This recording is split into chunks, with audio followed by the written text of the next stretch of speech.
What's up, guys, and happy Thanksgiving from everyone here at the Reality Pop family. We wanted to change the background today to set the mood. Uh, I'm sure some of you might be preparing for your Thanksgiving dinner. Some of you might have already had it and you're listening to it later. Whatever time frame you guys are in, let me mute myself real quick. Whatever time frame you guys are in, thank you for checking out Reality Pop for this episode 10 recap. What an episode! Lots of stuff to talk about. Um, but first, I wanted to show you guys a new thing I got. It's a neon sign. I thought it would be cool to add for the backgrounds here. So Drew and everyone else, tell me what you think. Just hooked it up this morning. Wait, give me a sec. Give me a sec. It's coming. There we go. There we go. What do you think? I didn't even recognize it was there at first. I thought you were going to put it up and then turn the light on. So yeah, it looks very good. Yeah, on the air. Very professional. Thank you. Shout out to my roommate Sean for going halfsies on it with me. But lots to talk about for this episode. As Christian said, if you're in Canada, very late on the Thanksgiving celebrations. But yes, we wanted to set the mood. We wanted to have a nice Thanksgiving background. Again, enjoy your dinners later on today, or if you're watching this on Saturday, Sunday, whatever. But Drew, thanks for filling in for Gideon. He was unable to make it today because he's turkey guzzling as we speak at the moment. I have a written statement for him about last night's episode that I'm excited to share with you guys. But Drew, thanks. How you doing? And what are your thoughts on season 41 so far? Well, I'm doing very well, thank you. I'm having Subway for dinner tonight, or any place that delivers. Last year it was Subway because they were the only place open. My thoughts on the episode last night. Well, first of all, I didn't get to watch it live because I was in the process of unpacking as well as watching Muppet Treasure Island while the episode was on. Gotcha. Because I didn't want Survivor playing in the background while unpacking because I actually want to pay attention to it. Muppet Treasure Island I've seen 1,000 times. I think, and it seems like a lot of people agree with me, that this was the best episode of the season. For sure. There was none of this advantage BS. It was just all social and strategic game, and it all comes to a head and we'll talk about it later, with Ricard winning immunity, and then everyone has to figure out, what do we do next, because we can't get rid of this guy anymore. Right. Yeah. And then just real quick, did you have any thoughts? Just I know we haven't had you on for any recaps this year so far, but did you have any thoughts just overall, like in general, for season 41 up until this point? Yeah, so I've been pretty vocal on Survivor Hot Takes about the fact that I am enjoying the cast this season. I am enjoying the time that we get to spend with the characters that we do get to spend time with. I am not a fan of all the advantages, and I think that it's been advantage overload in a few episodes. And I think that's what makes this episode so great, is the fact that we once again got to spend time with the people and seeing how they think. And I think that as the season progresses, we're going to get more and more of that, because there's only 7 people left. They can't spend all their time talking, doing confessionals with Shan and all those other people, because there's only 7 people left. You can't. You have to spread the wealth now, and we have to know how everyone is thinking. Yeah, we still didn't get much of Heather this episode, but we got enough that we know where she stands in the grand scheme of things, which is not the highest. Yeah, I agree. I think personally, it's a top 10 for sure. All newbie cast that we've ever seen. Oh yes, absolutely. Yeah. Maybe even top 5. We'll have to see how they fare later on in the season. I feel like you can't judge a cast in full until the season ends, because I think how they finish is a huge part of them, because we've seen some casts be great and then towards the end it really it somehow picks up even more, like maybe a Tocantins. And then we've seen some casts maybe kind of like slow down towards the end, like in my opinion the Amazon. I feel like it's a little slow towards towards the end. You're an Amazon fan, right? I'm an Amazon fan, but I was Okay. in my head, I was thinking of Island of the Idols, where it's like, wow, this is such an amazing cast. Yeah, that's a good one Kind too. of wasn't. Yeah, for sure. But great. Before we dive into the episode, I wanted to mention, I know we mention this every episode, but I wanted to tell you guys, if you missed it or forgot or hadn't gotten the chance to, we now offer memberships for Reality Pop. We are so happy that we have our first member, Barry Dean. So shout out to Barry Dean. If you're wondering how to become a member, I'll tell you that in a second. But first, I'm going to tell you what being a member means. So a little more than being a subscriber. When you post comments, you show up in green and you can earn badges. But there's 2 tiers. Tier 1, you get early access to interviews. We have interviews coming up postseason with, so far we have 11 of the 18 contestants from season 41. So you would get early access to those interviews.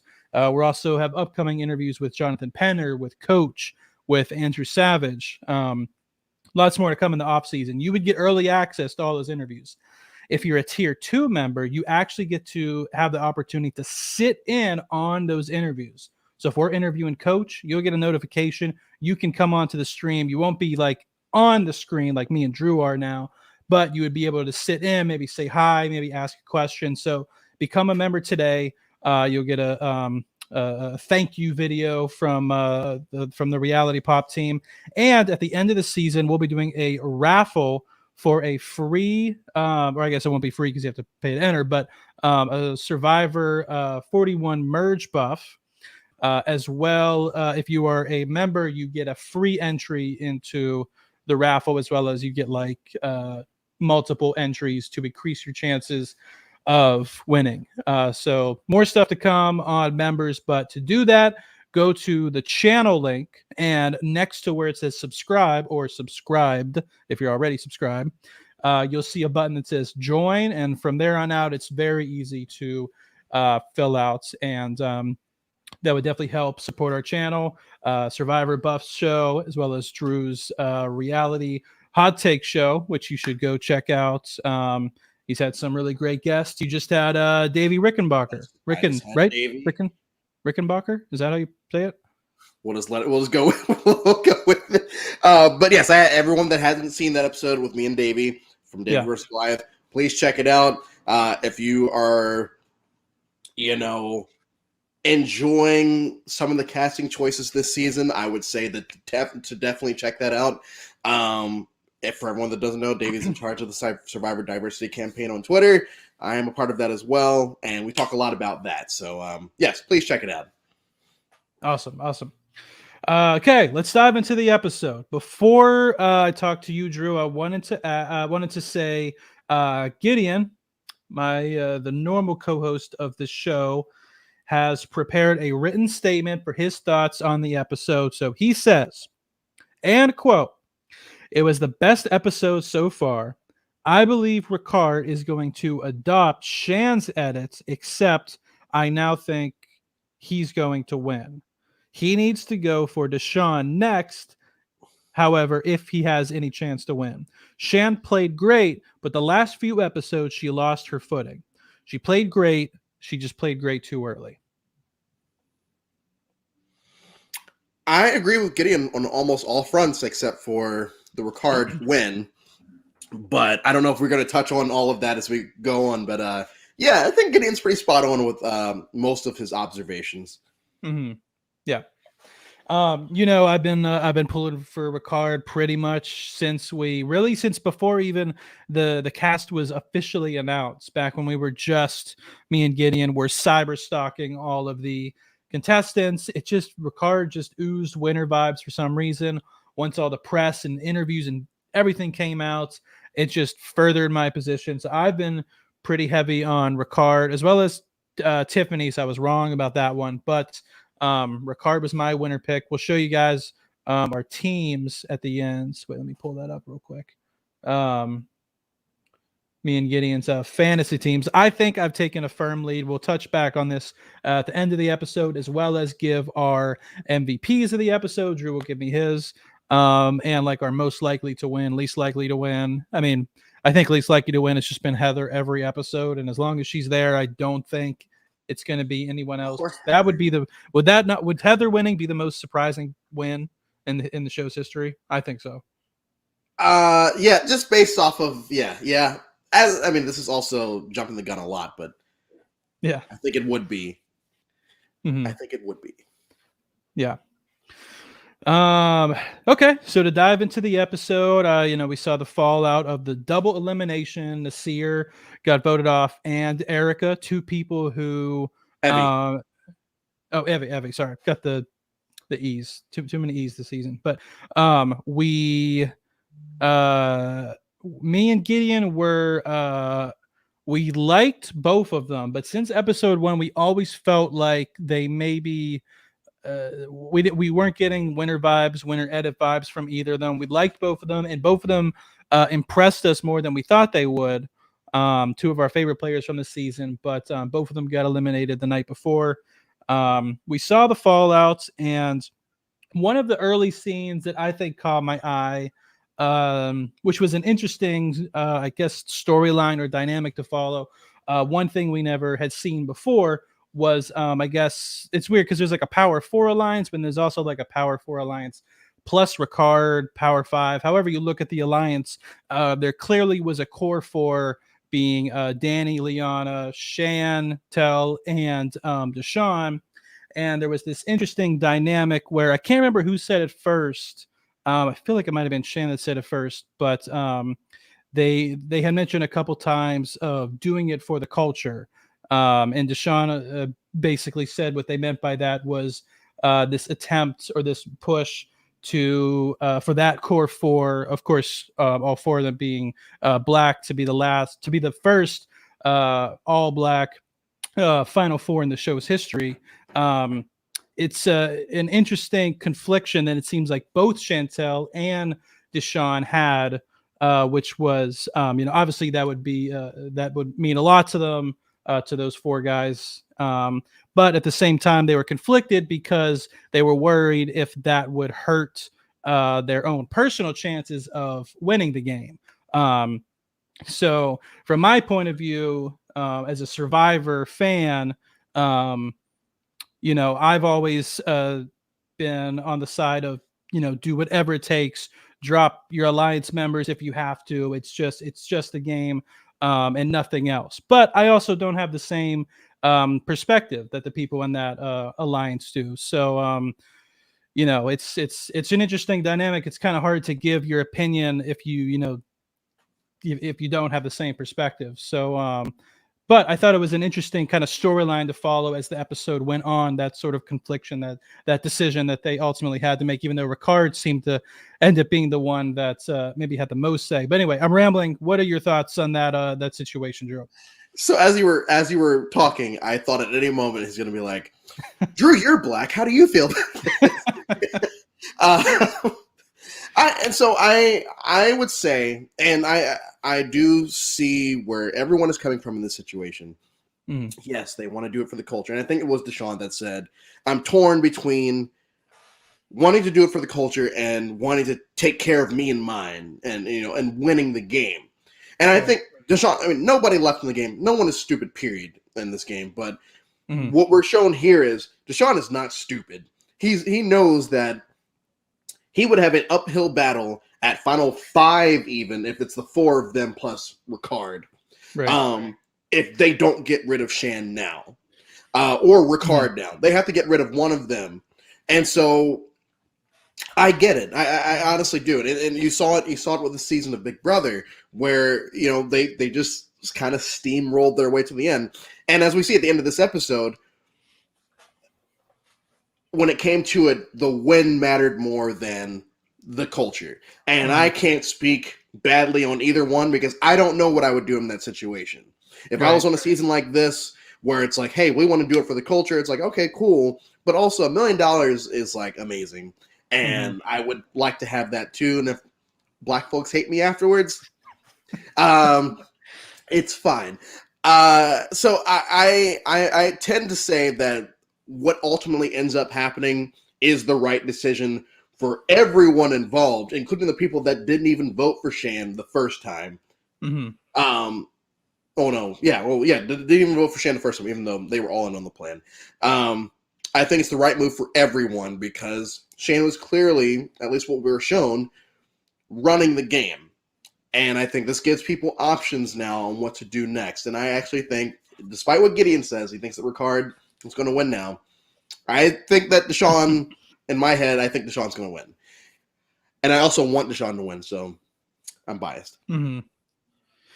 Yeah, I think it's, to me, I texted Gideon right after the episode. Well, me and Gideon have to do this thing where we have to text each other watched episode because sometimes we'll watch, I'll watch in the morning, the day after.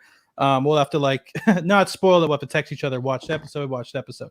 But the first thing I texted out to him after the episode was, it's got to be either Ricard or Deshaun or maybe Xander at this point, right? I mean, it seems like they're getting the. I don't know. I feel like Erica's in there. I feel like Erica's in there as like she's starting to get a lot more content as the season progresses. We're getting a lot more of her being involved in decision making. Right. I would not be. Yes, Heather would be the only one that would be like, wow, Heather won. That's crazy. But Erica's not in that category. If Erica won, I'd be like, you know what? It's almost like Michelle Fitzgerald. It's like, you know what? I get it. I understand you won. Yeah. We'll see. For the guys watching live, make a comment in the live chat if you think chance. Gideon agreed with you. Gideon, when I texted him that, he also said, and possibly Erica. I just don't. I mean, I don't know if have you seen Australian Survivor, the season where Luke? You haven't seen any seasons? No, I've seen. Yeah. Okay. I've seen Survivor South Africa, but not Australia. Okay. I won't spoil it, but there's a season that has a winner with a very, very similar edit to the one Erica's getting. And in my opinion, Survivor has been adopting a lot for season 41, a lot of stuff from the Australian show, editing wise, challenge wise, production wise, twist wise, a lot of things. So maybe that's one of those things, but we shall see. I mean, even in recent history with actual Survivor, with American Survivor, the real Survivor. Yeah, Michelle Fitzgerald, it's not like she was getting all these confessionals, but we were getting her opinions on a lot of things, especially once the merge happened. But you still sat there thinking, oh, well, there's no way she's going to win because she's not in our face all of the time. So that's why I think the initial reaction when she did win, to the casuals, was, what? How'd she win? People should have been smartened up to this point to realize that it doesn't really matter how many confessionals a person is being given to a certain extent. It's more a matter of what the confessionals consist of, what other parts of the show are they being shown in. And I'm not one of the people that read the edit. Right. But I do think that Erica is in the running. I'd say I would put her in my top 3 as far as people that could potentially win the game. Interesting. You put her over Xander? I would have Deshaun, Ricard, Erica as people I think will win, not people I want to win. That's two different lists. Right. Yes, I agree. It's the quality of the confessionals, not the quantity. So Ricard wins the reward challenge and also immunity, but he wins reward. And at first, I thought what he did was very smart. Instead of just picking someone or giving some like BS excuse, he gives like a very detailed reason of why he chose that person and a reason that you can't really argue with. It seemed like they were prepared reasons. Like, okay, if I win, I'm gonna pick, Heather and Shan because they haven't won, and Xander if they ask for a fourth, which I think they let them pick too many people to go on rewards, in my opinion. I think one is great, maybe two. But at first I was like, okay, that's so smart of him to give that detailed, like you can't argue with it, reasons. But then Danny very clearly picks up and, he's playing, he's already starting to play the jury. So I don't know if you've heard Gideon's, guess you can call it not a theory, but like a strategy, I guess, a strategic idea of you should just throw every individual immunity challenge, because when you win, no matter what decisions you make, they end You up mean hurting you. reward challenge? Reward challenges, Okay. yeah. What are your thoughts on that? Yeah. So I was watching this with a few of my students that didn't go home for Thanksgiving break, who've never really Mhm. watched Survivor. They've watched episodes here and there. So as we're watching this episode in particular, there's like, well, that's a crappy situation for someone to be in because it pretty much doxes you or doxes your alliance. And I said, Right. yeah, if I was playing this game and it was any type of reward challenge where I know that I probably will have to pick people, I'm throwing it no matter what and just banking on hopefully they take me on the challenge or on the reward. I do like I'm assuming this is where the family visit should have been this season. Assuming it could have happened next week, we don't know. And then the family visits in the past, whenever they bring people over, you can always see on people's faces that don't get picked, like this person hates me, or like this person needs to go, or this, that, and the other. And every time I've watched it, it's like, nope. If I would ever play, absolutely not. I am not winning that challenge, and I'm just hoping that someone picks me because people will hate me forever, or at least until the next vote out. And I don't need that on my head because I'm trying to win $1 million. So I agree with Gideon on that. Yeah, just throw it. It's not immunity. It's not real. It's not real. Right. Food Not doesn't only matter. did he win the challenge, he won the best challenge of the entire Pizza. season. Pizza. Did you see Rick Devens' tweet? Yes, I after the did. episode? I did see that. That was funny. If you guys missed, he was like, best challenge of the season. Clearly, Jeff hasn't had Fijian pizza. It's literally cardboard with some ketchup on top. Oh my goodness. Yeah, when he said it, I actually, because I knew that they were probably not doing a family visit this season. Mm-hmm. And so when he said that, he's like, oh yeah, pizza and all this other stuff. I'm like, okay, and here come the families. I'm like getting ready to start crying because I always cry at the family visit. And Well, even it when wasn't he just said, pizza; it was pizza under the stars. That's what oh capped it boy, off. Yeah. amazing. Yeah. So as he keeps going, and I'm like, any moment he's gonna say, oh, and here's a Zoom call from your family or something like that. Yeah. And even when they're on the platforms about to start the challenge, I'm like, he's gonna say, hold up, I got your families, and it never happened. That was anticlimactic to me because I'm like, this isn't even the best reward, in the last like 3 seasons, not including family visits. It's right. Applebee's is better, or Right. yeah, it was Applebee's. Yeah. Applebee's is better. So yeah, that was. Yeah.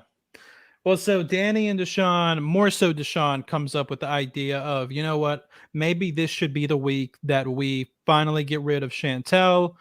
She's in our Power 4 alliance, but they just, it seems like neither of them see a clear path to victory if she's there with them at the final 5, let alone the final 4, and especially in the final 3. What's interesting is they go to Liana and not only pitch it to her, but say, let's keep it between us, which in a normal situation, I think is smart. But it seems obvious that Deshaun and Danny never realized just how close Liana and Shan were. Because even though Ricard and Shan were closer, like alliance-wise, like strategically, they were on the same page, even though they never really, as Ricard said, they never made that, oh, let's be final 2 pact. It was very clear that, like, on an emotional level, Liana and Shan were closer than any, in my opinion, any 2 contestants this entire season. Probably, honestly, maybe even a recent history. I mean, there's obviously the exception of Rob and Amber on season 40, but Doesn't count. yeah, but so they shouldn't have. I wish they hadn't gone to her in the sense of, oh, it hurts their games. But I'm glad they did, because that really was the power keg that really kicked off the episode. Because the episode was a little slow. Like, it wasn't great. Like, it had a slower, like the pre-challenge scenes was like, okay, it's gonna be like a normal episode. That was really what kicked it off. And then of course, Liana goes and tells Chantel. Chantel tells Ricard, who goes off to process, which I thought was a funny moment. But I don't know. Did you feel the same way? Like we knew that Liana and Chantel were like very tight, and really it all started with their like journey up the hill.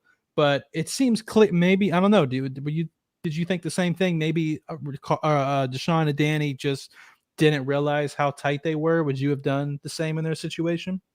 So I don't think that they perceived the two of them to be that close, because I do not Right. think that if that was the case, they would have gone to her Right. like that. Having said that, and as I keep saying, I don't know what I would do in that situation. So Liana has this decision. Do I go the smart way, which is, yeah, I should probably blindside Ricard because he got to go, and it's not like I'm voting out Shan. I can still, talk to her and say, hey, the numbers are already going that way, blah, blah, blah. Or do I go with this bond that I have with Chantel where they say I love you to each other? Like, they have this bond that a lot of people on the show don't have, while they're there, and especially when they get off. So you're conflicted and you don't know what you want to do in that situation. Now she takes the ladder and she goes and tells Chantel, hey, this is exactly what's going on. Do with it what you will. And Shan goes to tell Ricard, and it's just a domino effect. And I think that if she had kept her mouth shut, Liana, Ricard, obviously would not have gone home anyway because he still would have won immunity. And I feel like we would have still gotten to the same point where Shan goes anyway. But Ricard found out before the challenge, right? Yeah, he found out before the challenge. So maybe he wouldn't have given as much effort. That's fair. Had he not got the knowledge. We'll never know. And I try not to fantasy book these things because we could go down some rabbit holes here. But let's just say that Ricard tries 100% no matter what the challenge, what the challenge is or what he's heard. I do feel like we would have eventually gotten back to Shan needs to go because Ricard's immune. And it's because the entire plot of the episode is Ricard and Shan are close. So let's break them up. Right. So if one is immune, let's go with the other one. Oh, but she's at least relatively close to this other person, Liana. So in this situation, let's split them up. If Shan plays an idol, Liana goes home. If Shan doesn't, we'll just revote. We'll get rid of her. End of story. So I do agree with everyone involved. I do agree that Deshaun and Danny should have gone to Liana because that was their best bet. I do think that Liana, being conflicted about what she should do, makes sense. And I do think that in that situation, her telling Shan, it's like, yeah, I can't knock her for that, because if you feel that closely with someone and you feel like this four that we have could potentially go to the end. And she even says, I don't care if I lose to her at the end, or if I sit next to her at the end, and that's when you know that she is playing this now overly emotionally. And I'm not going to knock that, because I, once again, can't say that I would not do the same in that situation. Right. Yeah. Yes. A lot of like interesting dynamics, and some like we haven't really seen that sort of situation. And I really can't even remember the last time we've seen that sort of situation where someone was very like emotionally close to someone, but the other people in their alliance didn't realize, and then came to her saying, hey, let's blindside the person, not realizing how close she was to them. Is the interesting thing, one of the things that makes the show so great. So I'm glad that we got, and then you have the fact that she wasn't even the tightest person with Shan on a strategic level. It was Ricard who ends up being the one, like Liana tries to save her. Ricard goes full on, it's time to get her out, which is interesting because she had just, blew up her alliance by telling Ricard, hey, they're gunning for you. She essentially chose Ricard over Deshaun, Liana, and Danny. Well, I guess more so Deshaun and Danny. Yeah. Not so much Liana, but and then Ricard returns the favor by voting her out. But I understand why because at the same time, the longer Chantel's in the game, the less chance Ricard has of winning. So it's this weird dynamic where that Ricard had to deal with, where it was, do I give up short-term position for a potential long-term payoff? So it seems like Deshawn, Chantel, Ricard, and Liana were all faced with a huge decision to make this episode. And I think that's what made the episode so great, is that 4 people had a huge decision, and Xander too, because it was, he wasn't really a huge factor in this episode, but he did face the decision of, do I play my idol or not?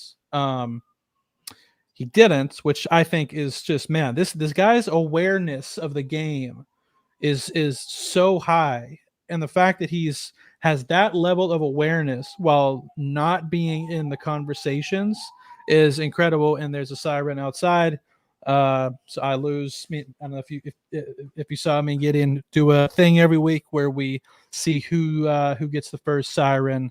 That puts me in the lead. I believe we were tied, but it's New York City for you. So yes, it's like everyone was faced with an incredible decision this episode, except Heather. Erica, I was mad at her at first because I was like, Erica, you were on the bottom. People were gunning for you. You had a chance of going home. And out of nowhere, here's this clear outlet of the power of, not only is it an outlet to get someone else that's not you, it's arguably the biggest threat in the game. And it's someone who could, if she being Chantel, if she's gone, it blows up the power alliance. So she goes from bottom to being put in a very great position. And instead of just going with it, she's like, oh, but what if we also split the votes? It was like, yo, you were given like you were given a bar of silver and you were trying to ask for gold. I was like, no, why would you do that? But it ends up working out. So, I guess props to her, because they did end up splitting the votes. Nail biter of a tribal council. Maybe the best tribal council so far too. Yeah, and it's like I said at the beginning of this, I didn't watch it live. So at like 9:01, 9:02, my phone starts blowing up, and then my Twitter starts blowing up, my DMs, and I'm like, I need to avoid anything that anyone is saying to me right now, because I'm trying to unpack, and I don't need to hear anything that's going on. And at one point, someone that I know is not going to give me spoilers messages me and says, you need to watch the episode if you haven't. It's crazy. It was craziest episode, crazy tribal council, blah, blah, blah. You're going to lose your mind, basically. And so I watch it. And I think because I even read that part, I was waiting for the moment that got crazy. But I think because of the expectations I had going to the episode, we're so high. The vote out was a little anticlimactic, only because I knew it was going to be something crazy. Right. Now, thankfully, I didn't know who it was going to be, but soon as Shan does not play her idol, I'm like, well, she's gone. There's no way that she's not gone in this situation. Yeah. And when I think the last vote was Liana. Right. And it's like a tie. It's like, oh, well, there's no need for me to sit here and be anxious about what's going to happen. Shan is absolutely going home. And when she did, it sucked. And you saw on Twitter, like even the people that weren't not the crazy ones, just the ones that were just not fans of her within the realms of Survivor. You could see them saying, hey, we're definitely going to miss her, this, that, and the other. Right. She was a great character. And I agree. I think that she was probably the biggest character of the season. And I don't think the product is going to drop after her being gone, but there's definitely going to be. I think it's going to go up, not because she's gone, but just because of the domino effect that's going to happen because of. Yeah, exactly. And so I'm gonna miss her because she was one of my favorites. But I'm gonna miss the Shantham, which I do want to talk about. Heather calling her out on that. She's like, oh, what you humming there? And she was like, oh, nothing. I'm just uh, but I'm gonna miss Shan. I'm gonna miss. She was a great character, and I think that's what we need starting with 41 is characters that we can look back on. I don't want her to be the next so and so. I want her to be when people audition and it's like, oh man, I want to be the next Shan. And I think that's what we're going to start seeing as the seasons progress. Right.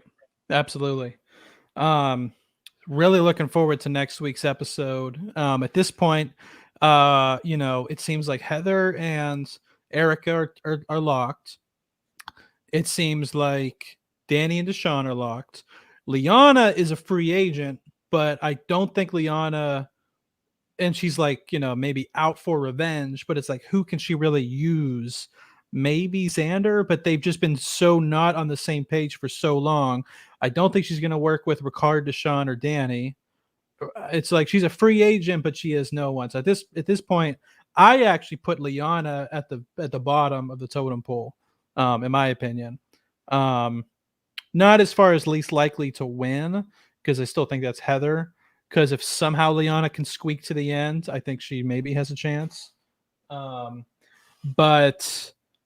and then you have Ricard, who I guess you could. It's weird because he worked with Deshawn and Danny to get out Chantel, which is a huge move. So you think, oh, Ricard's at the top now. But don't forget that if he hadn't won immunity, Deshawn and Danny likely would have voted him out. So who does Ricard really have the opportunity to work with except Xander at this point? And I believe there was a moment in the next episode where you saw Deshawn and Xander strategizing together.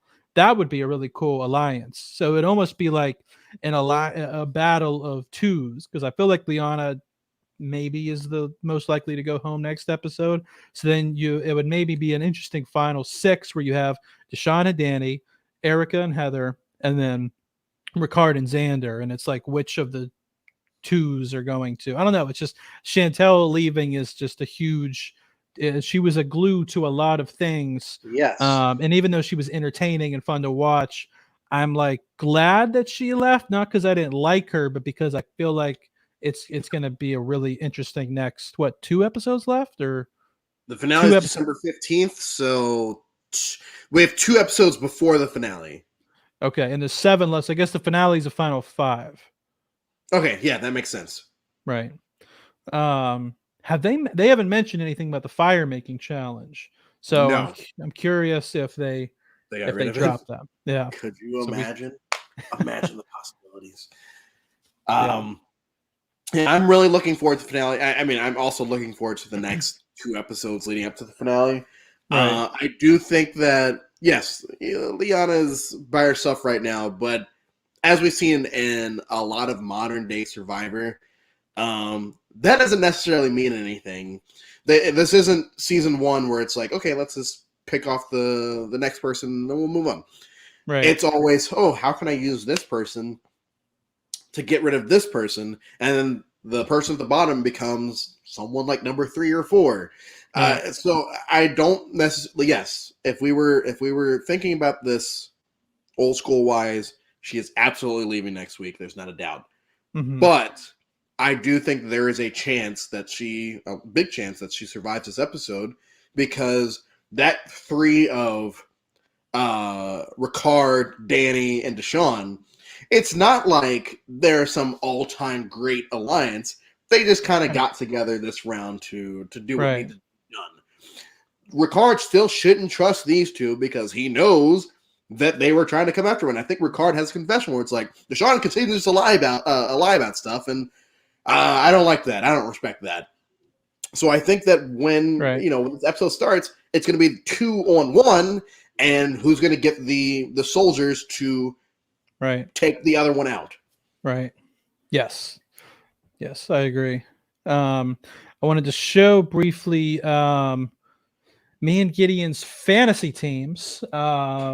So I started off very much in the lead. I think of the first 6 contestants voted out, I only had JD. Yes. And then all of a sudden I got Sydney, Tiffany, and then I got the double elimination last night, so we were tied. But now that Shan is gone, I'm feeling pretty good. I mean, he has Deshaun, but I have Ricard, Xander, and Erica. So if I unbiasedly had to pick who has the stronger team, because we're not doing any sort of like points or anything, it's just who has the winner on their team. Yeah. So I think it's pretty, and Gideon agrees that I'm looking to be in the best position. We have a $10,000 bet riding on it, so I hope that Did you I say end up $10,000? I did, but I was lying. We have $0 on it at all. But I fell for that. I fell for that one. yeah, no.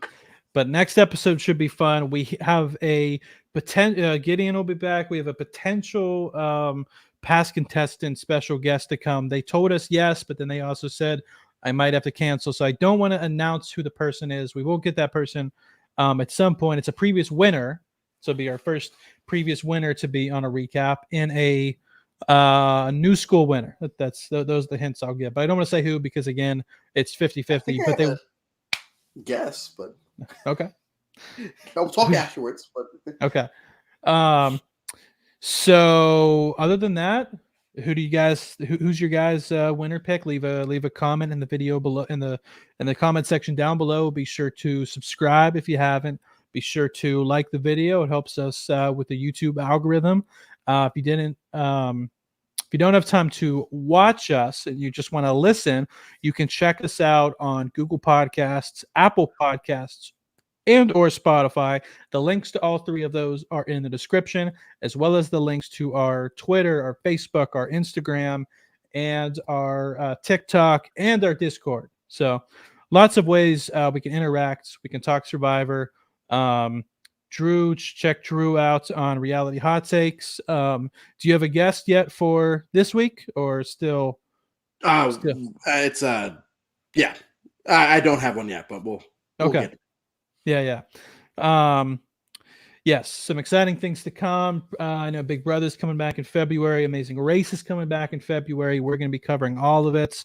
If you're a challenge fan as well, check us out. We're trying to get interviews with some of the survivors that were on this season of the challenge. The season's, I believe, is coming to a close soon. I'm not watching it personally, but I hear it's been a pretty good season so far. Also, if you live in New Jersey or New York, come check out the Survivor finale party that Wendell and Bryce are hosting. Just like the first one, there will be past Survivor guests. And just like the first one, myself, Gideon, Drew will all be there. And I think there's still plenty of tickets available. I'm not sure. Last time we came with Alexa from the Survivor Specialists. I don't think she'll be able to come this time because it's in Hoboken, which is basically New York City, but she has to do a recap the night of, and don't know if she'll be able to make it back in time. So hopefully she can make it out. But yes, if you're in New York, New Jersey, Philly, Connecticut, wherever, come down. Find us. I'll buy you a drink. Yeah, it'll be fun times. We're gonna have an after party. Probably gonna have to rewatch the finale because we're gonna be doing our recap the day after. We have a great panel for the finale recap that we're building. We're trying to have 3 or 4 guests on. Drew, you should come too. We're gonna have an interesting finale recap. Stop by. Sure. I'll stop in. I think we have one past contestants, and then some Survivor roundtable after the season. Another fan roundtable where, like I said, we're interviewing hopefully all contestants from 41. So far, it's I think 11 or 12 have confirmed. But subscribe to the channel so you don't miss any of it. And other than that, have a wonderful Thanksgiving.